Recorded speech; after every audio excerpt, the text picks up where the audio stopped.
Welcome to the Resistance.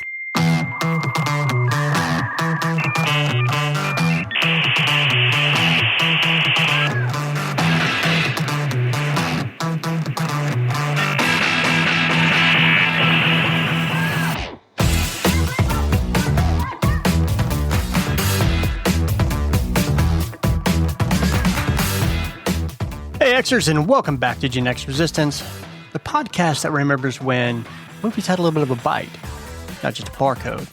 I'm your host, Paul Stevens, and thank you for taking time out of your busy day to listen to this old Gen Xer ramble for a moment. All right, so the wife and I, we went to go see the new Jurassic World Rebirth. But before I get into the cinematic chaos that it is, let me give you a little personal backstory. It was January 20th, 1995, and we'll call this our first official date. I think both of us had just gotten off work, and she needed to stop by the mall, and that's back when malls were still somewhat of a social hub, not just ghost towns with the Hibbett Sports and a Bath and Body Works holding down the fort. And dinner that night, only the best for my dates. That's right, it was Corn Dog 7. Because it was 1995 and we were broke. And let's be honest though, it hit the spot, it did its job. And after that fine dining gourmet experience, we swung by the movie gallery and we rented a very well-known movie, Jurassic Park, on VHS nonetheless. Now, I had seen this movie twice back in 1993 when it first came out. I think once in Lancaster, the other one in Bakersfield when I was in California for about a year. But this movie holds a very special place in mine and my wife's heart. It was the first movie that we saw together. I'd seen it twice. I think this was actually her first time to see it. And this movie was great. It was the original. It was thrilling. It had wonder. It had soul. Now, here we are, 30 years later. Cue Jurassic World Rebirth. All right, let me give you a little fair warning. There may be some spoilers ahead. All right, so the official plot summary, according to IMDb, goes something like this. Jurassic World Rebirth is set 5 years after the events of Jurassic World Dominion. A covert team, including operator Zora Bennett, which I believe is Scarlett Johansson's character, paleontologist Dr. Henry Loomis, and boat captain Duncan Kincaid, which is played by Mahershala Ali. I think that's how I pronounce his name. Mahershala Ali. Going to be the new Blade, I believe, coming up. And pharmaceutical executive Martin Krebs. They ventured to an isolated equatorial island in hopes to extracting dinosaur DNA from 3 colossal prehistoric creatures. The goal, a potential cure for heart disease. All right, so I'm just going to hit real quickly on the review scores. If you go into the IMDb, when I checked this morning, it was 6.3 out of 10 with a Metascore of 52 out of 100, and I think that's pretty telling.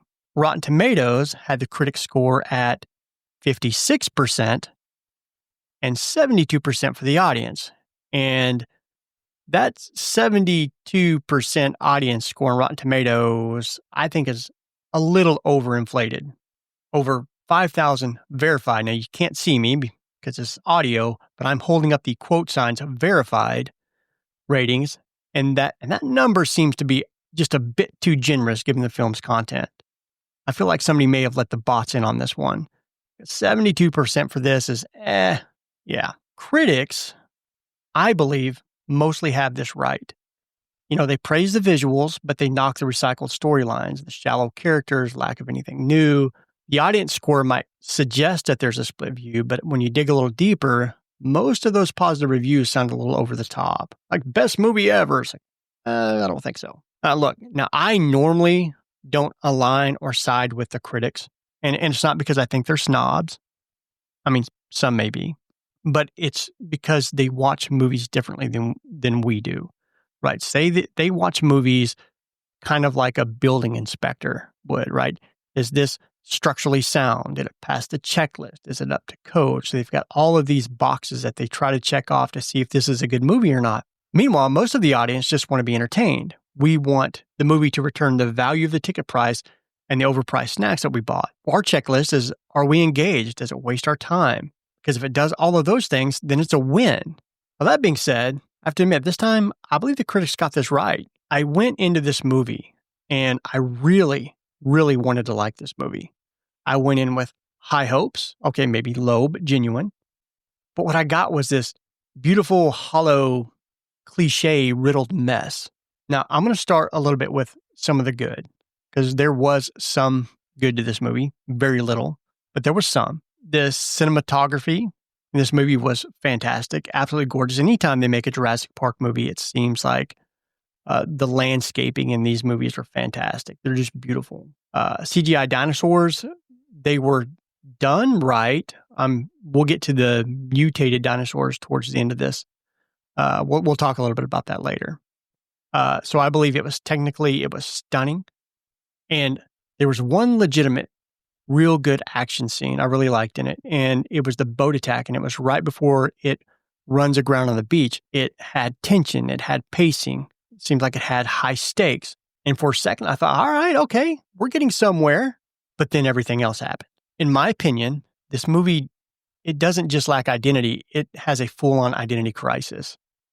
It's like it wants to be this corporate thriller, a family survival story, this sci-fi cautionary tale, and also this nostalgic homage.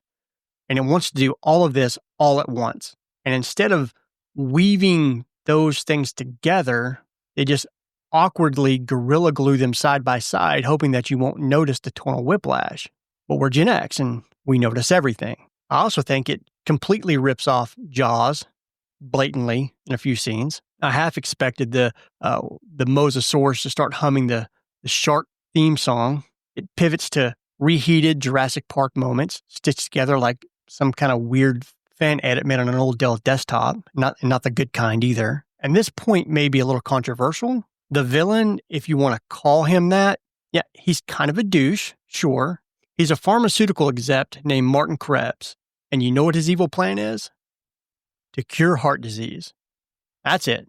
He's trying to develop a miracle drug using dinosaur DNA. And yes, he wants to profit from it. Welcome to capitalism. That's kind of what happens. So meanwhile, the so-called hero wants to steal the formula and open source it to the world, right? Just give it to everybody. We're going to open source this and give it to the world, which sounds pretty noble, except it makes no sense. I mean, what are people going to do with this formula? Are they going to cook it up at home like some kind of TikTok wellness hack and just mainline it into their system? No, it still needs years of research, clinical trials, FDA approval. I mean, it's not like some sourdough starter here. It's genetically modified prehistoric gene therapy. And the movie tries to moralize this, but it's just lazy. It's black and white storytelling. I mean, corporate greed is bad. Okay. But everybody on that boat, including the good doctor, took the money when offered. That's just bad storytelling. Terrible storytelling. I mean, we grew up questioning systems as Gen X, but this is dumb. The acting in it, pretty flat. Scarlett Johansson looks like, man, she's just getting a paycheck. Mahershala Ali, the Oscar winner. I mean, he's got the gravitas, but this script really gives him nothing to work with. And I really like him a lot. I think he's a great actor. And the rest of the cast, completely forgettable. I mean, there's no arcs, no chemistry, and just absolutely no reason to care. And this family subplot, a dad and two daughters, some random boyfriend, and a pet dinosaur named Dolores because somehow this little girl is a dinosaur whisperer. It's like they just Frankenstein emotions into this without knowing how any of those things were going to work together. And it didn't ground the movie at all. The humor in this was painful. You can almost hear the script groaning every time it forced a joke. And honestly, I could watch this film with the characters not speaking through its entirety and get the exact same experience out of it. That's how I felt.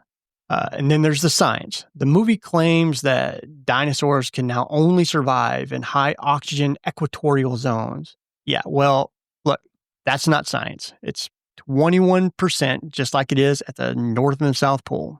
It's just different atmospheric density. Look, if you wanted to say that they needed an extremely warm and humid environment, yeah, I probably would have bought that. But this wasn't about realism. It was a lazy excuse to kill off the dinosaurs across the globe so the franchise could do a reset. It feels like Universal wanted a clean slate so they can start fresh without being bogged down with continuity problems. And the problem is that the clean slate came at the cost of believability. All right, so now I'm going to get to the mutated dinosaurs. Yeah, just terrible. Complete flop. We got the Distortus Rex, which is like this xenomorph-looking T-Rex, and some flying raptor lizard hybrids. It just feels like leftovers from a MonsterVerse crossover. They weren't terrifying. They weren't cool. They were loud. They were overdesigned.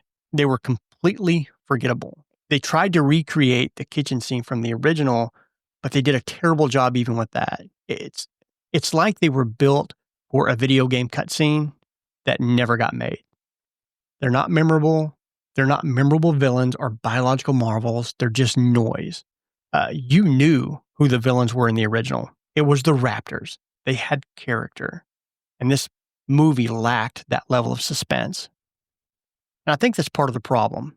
The whole movie feels like a content product, not a real film, not a real story, but like this 2-hour digital souvenir designed to sell toys or check legacy boxes. It'll probably still make $1 million though, more than likely. I think it's on its way pacing to $1 billion. Jurassic World Rebirth to me is a warning sign. It's what happens when studios run out of ideas, but they keep the franchise alive anyway. This is zombified IP fed through this algorithm, wrapped in nostalgia and served cold with a ChatGPT script. When we grew up as Gen X, we had movies with practical effects, real characters, real storytelling that kind of stuck with you. In this movie, I think we needed something that meant something. And this was nothing more than like a rehash or reboot, ripoff.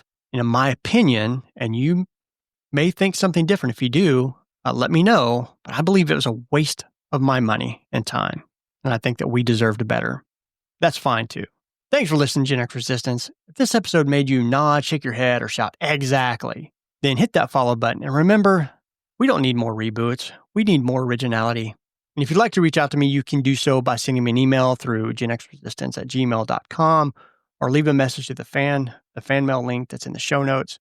All right, until next time, stay original, keep resisting, and stay rad, my friends.